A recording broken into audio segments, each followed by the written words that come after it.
என் பலவீன நேரங்களில்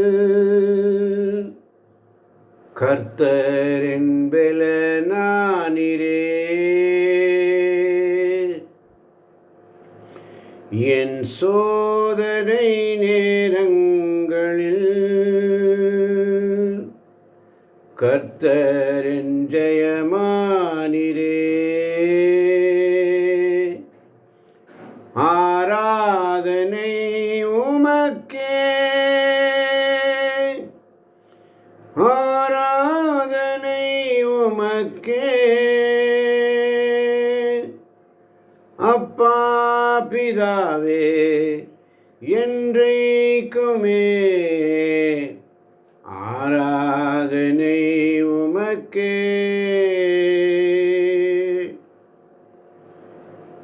ஆண்டவரே, வல்லமையின் ஆவியானவரே, என்னுடைய பலவீனத்தை பார்க்காதீங்கப்பா,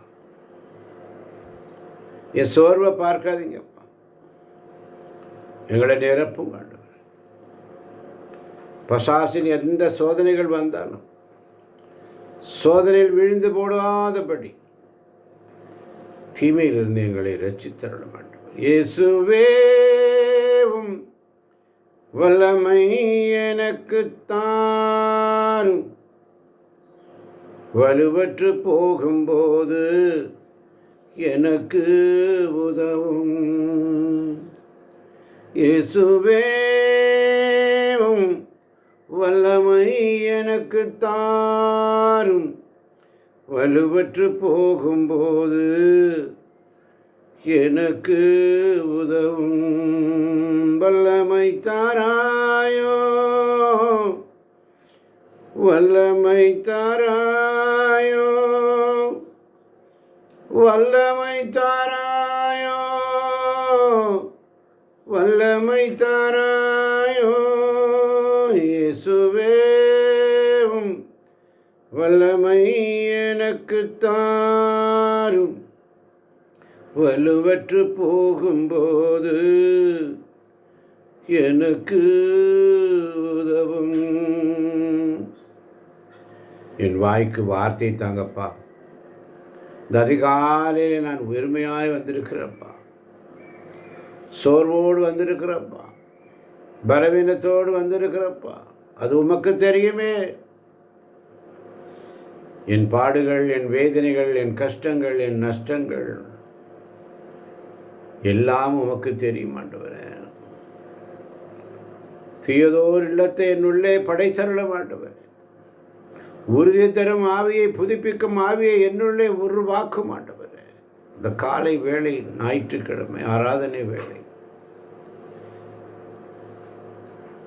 நான் விழுந்து போனாலும் எழும்புற வல்லமே தாங்கப்பா. நான் ஓடினாலும் சோர்ந்து போகாத பலனை தாங்கப்பா. என் கைகளுக்கு அபிஷேகத்தை தாங்கப்பா.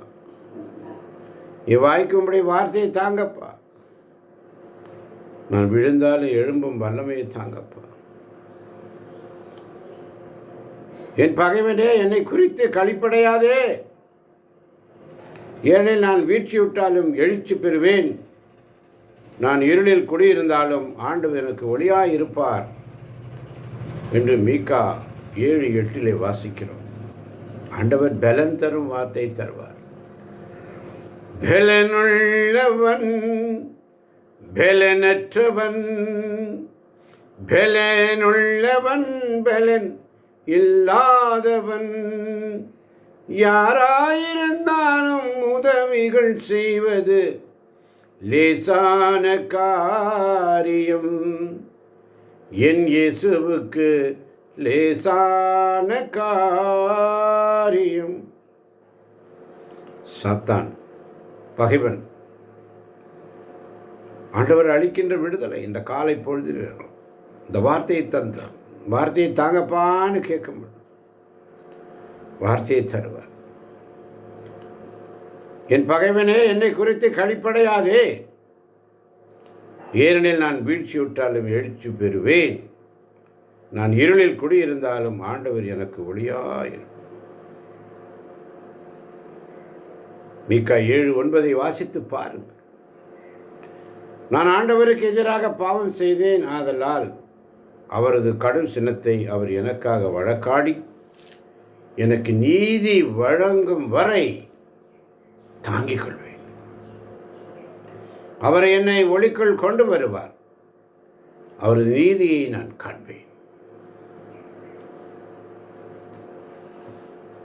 என் சொந்த பந்தமும் அகன்ற போதிலும், நண்பர்கள் என்னை வெறுத்த போதிலும், என் சொந்த பந்தமும் அகன்ற போதிலும், நண்பர்கள் என்னை வெறுத்த போதிலும், சிலுவையில் கிடந்து நீர் அன்பு செய்தது போல, சிலுவையில் கிடந்து நீர் அன்பு செய்தது போல, என்னையும் அன்பு செய்திடும் ஐயா, என்னையும் அன்பு செய்திடும்.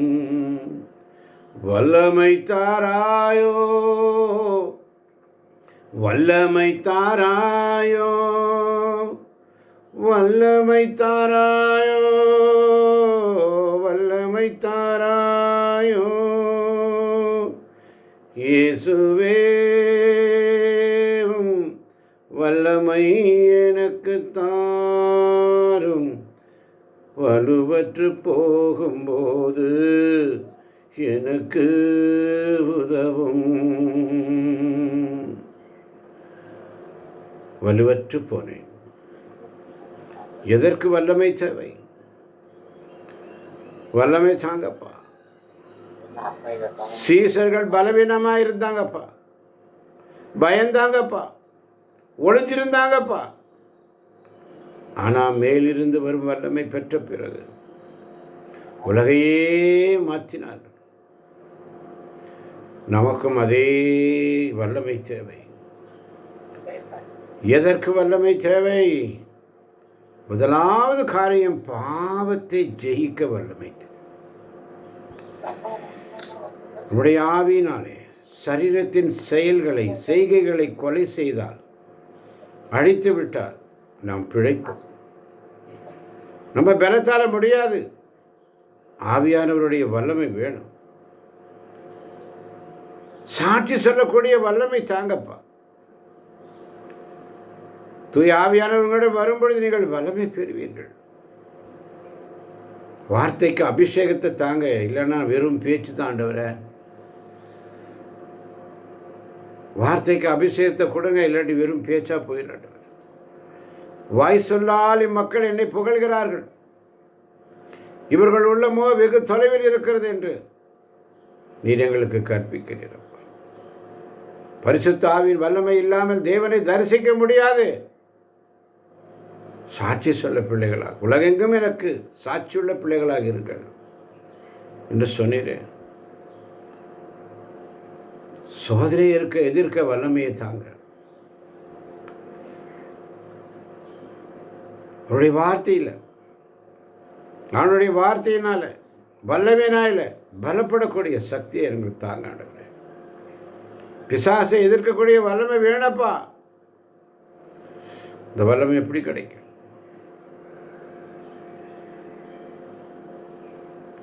ஆண்டவரிடத்திலே தாம் வேண்டிக் கொடுக்கிறவர்களுக்கு பரிசுத்த ஆவியை கொடுப்பது எவ்வளவு நிச்சயம்.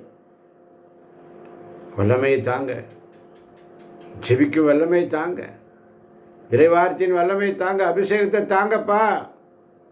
வெறுமையான பாத்திரம் நான், வெறுத்து தள்ளாமலே நீரம்பி வழியும் பாத்திரமாய் விளங்க செய்யுமே. வேதத்தில் காணும் பாத்திரமெல்லாம் இயேசுவை போற்றிடுமே. என்னையும் அவ்வித பாத்திரமாய் வணைந்து கொள்ளுமே.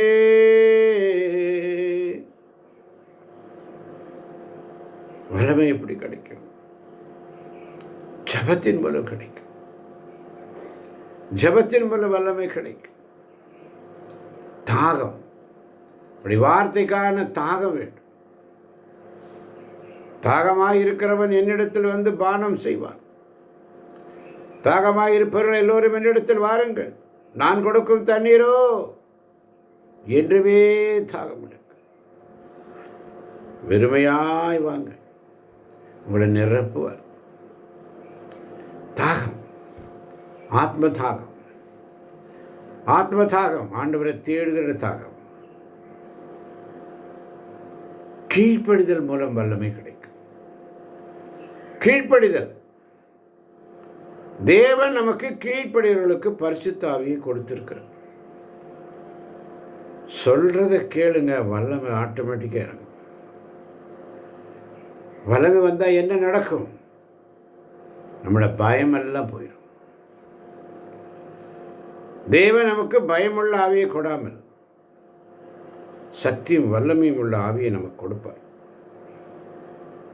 வல்லமை வந்தால் என்ன நடக்கும்? அற்புதம் நடக்கும். நாசரேயனாக இயேசு கிறிஸ்துவின் நாமத்தை எழுந்து நட என்று சொல்லும் பொழுது முடவன் எழுந்து நடப்பான். வல்லமை வந்தால் என்ன நடக்கும்? நம்முடைய வாழ்க்கை மாறும். ஒருவன் கிறிஸ்துவுக்குள் நிலைத்திருந்தால் ஒரு புது பிறப்பாக மாறுவான்.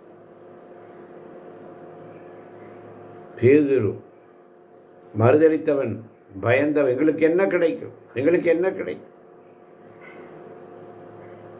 முதல் பிரசங்கத்தில் 3000 பேரை மனம் திரும்பினாங்க. பவுல் துன்புறுத்தினார், கிறிஸ்தவர்களை துன்புறுத்தினார். பலனுள்ள அப்போஸ்தலனாக மாறினான். 14 திருமுகங்களை எழுதினான். உங்கள் பலவீனமும் வல்லமையை மாறி இன்னைக்கு ஜெபிப்போம்.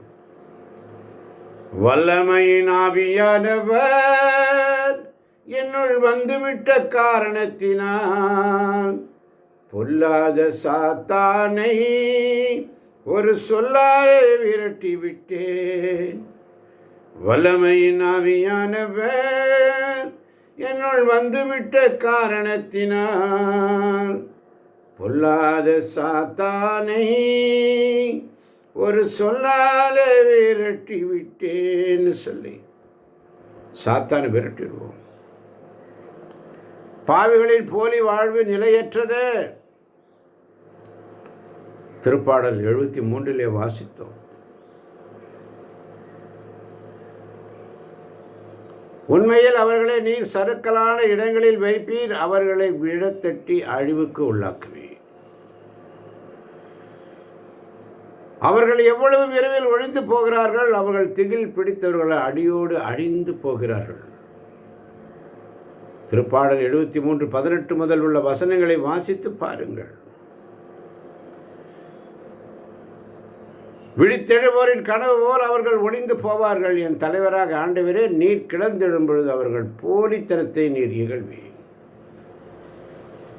என் உள்ளம் கசந்தது, என் உணர்ச்சிகள் என்னை ஊடுருவி குத்தின. அப்பொழுது நான் அறிவிழந்த மதிகேட நானே. உமது முன்னிலையில் ஒரு விலங்கு போல நடந்து கொண்டேன். ஆண்டவரே, என்னை மன்னியும். அதிகாலையில் திருமுகம் தேடி அர்ப்பணித்தேன் என்னையே. ஆராதனை ஸ்துதி ஸ்தோத்திரங்கள் அப்பனே உமக்கு தந்தேன். ஆமாண்டவரே, நான் பாவி இயேசுவே, நான் பாவி இயேசுவே, நான் பாவி இயேசுவே. உம்முடைய சமூகத்தில் நிற்க தகுதியற்றவன். நீர் என் உள்ளத்தில் எழுந்தருள நான் தகுதியற்றவன். ஆனால் ஒரு வார்த்தை சொல்லும், என் ஆன்மா குணமடையும். ஒரு வார்த்தை சொல்லும், என் ஆன்மா குணமடையும். இரக்கமாயிரும் அப்பா, இரக்கமாயிரும் ஆண்டவரே.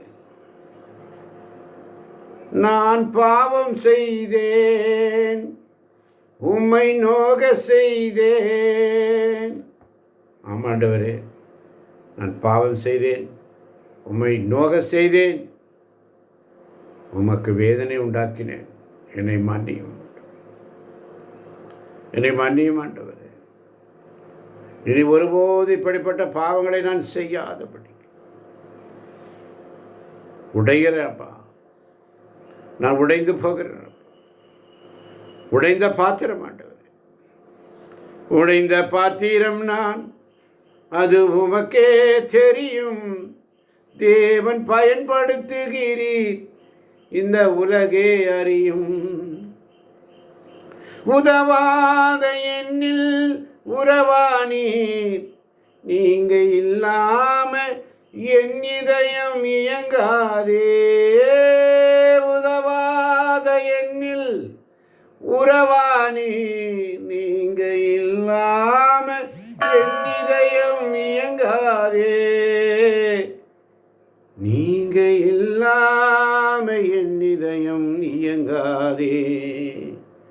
தேவகுமாரா, தேவகுமாரா, கொஞ்சம் நினைச்சிடுங்க. தேவகுமாரா, தேவகுமாரா, என்ன நினைச்சிடுங்க. நீங்க நினைச்சாசீர்வாதம் தான், என்ன மறந்தா எங்கே போவேன்னா. கொஞ்சம் நினைச்சிடுங்க ஆண்டவரே, கொஞ்சம் நினைச்சிருங்கப்பா. ஒரு தொழில் நினைச்சிருங்க ஆண்டவரே, ஒரு தொழில் நினைச்சிருங்கப்பா. உண்மையாகவே இஸ்ரேல் கடவுள் எவ்வளவு நல்லவர், தூய உள்ளத்தினருக்கு ஆண்டவர் எவ்வளவோ நல்லவர். சங்கீதம் 73:22 வாசித்து பாருங்கள். என் கால்கள் சற்றே நிலை தடுமாறலாயின, நான் அடிசரிக்கு விழப்போனேன். ஆண்டவர் கொண்டோர் மேல் நான் பொறாமை கொண்டேன், பொல்லாரின் வளமிகு வாழ்வை நான் கண்டேன். ஆசீர்வதிங்கப்பா, நான் உடைந்து போகிறேன், உடைந்த பார்த்து இன்னும் உடைகிறேன், நான் இன்னும் உடைகிறேன். உங்க கரத்தில் இருக்கவே நான் ஆசைப்படுகிறேன். இன்னும் உடைகிறேன், நான் இன்னும் உடைகிறேன். உங்க கரத்தில் இருக்கவே நான் ஆசைப்படுகிறேன். ஆமாண்டவரே, உம்முடைய கரத்திலிருந்து என்னை தள்ளிடாதீங்கப்பா. உம்முடைய முன்னிலையிலிருந்து என்னை தள்ளிடாதீங்க ஆண்டவரே. நான் ஒன்றுக்கு உதவாத ஆண்டவரே. குப்பையில் கிடந்த என்ன தூக்கி எடுத்தீங்கப்பா. மீண்டும் குப்பையில் போய் விழாதபடி, சாத்தான் சோதனையில் விழாதபடி என்னை பலப்படுத்தும் ஆண்டவரே. வல்லமை தாங்கப்பா. நீ தொடர்ந்து இந்த 1 மணி நேரம் நாங்கள் ஏறெடுக்கின்ற உம்முடைய வார்த்தை வசனங்களை நீர் எனக்குள் வைத்து என் நாவில் நீர் இடைப்படும் ஆண்டவரே. இந்த பிள்ளைகளுக்கு என்ன சொல்ல வேண்டும், என்ன கற்றுத்தர வேண்டும் என்பதை நீர் கற்றுத்தர போவதற்காக நன்றி ஆண்டவர். நான் ஒரு கருவி ஆண்டவர், நீர் என்னை எடுத்து பயன்படுத்தும் அப்பா. நான் உதவாத பாத்திரம், நீர் அதை வணையும் ஆண்டவர். குயவன் கையில் இருக்கும் களிமண்ணை போல நீர் என்னை வணைந்து கொள்ளும். எப்படி ஜெபிக்க வேண்டும், எதற்காக ஜெபிக்க வேண்டும் என்று நீர் கற்றுத்தருவீரா. வந்திருக்கின்ற பிள்ளைகள் வீணாய் போய்விடா. மனசோர்வோடு, மன பாரத்தோடு, மன வேதனையோடு, கஷ்டங்களோடு, துன்பங்களோடு, துயரங்களோடு, சலிப்பு சங்கடத்தோடு வந்திருக்கின்ற ஒவ்வொரு பிள்ளைகளையும் உடைய கரத்தில் ஒப்பு கொடுக்கிறான். பிள்ளைகளை ஆசீர்வதிங்க, பலப்படுத்துங்க, வழி நடத்துங்க. தொடர்ந்து இந்த 1 மணி நேரத்தை நாங்கள் ஆராதனைக்கு கொண்டு போக நீரே உதவி செய்யும். இயேசுவின் நாமத்தில் பிதாவே, ஆமேன், ஆமேன், ஆமேன், ஆமேன், ஆமேன்.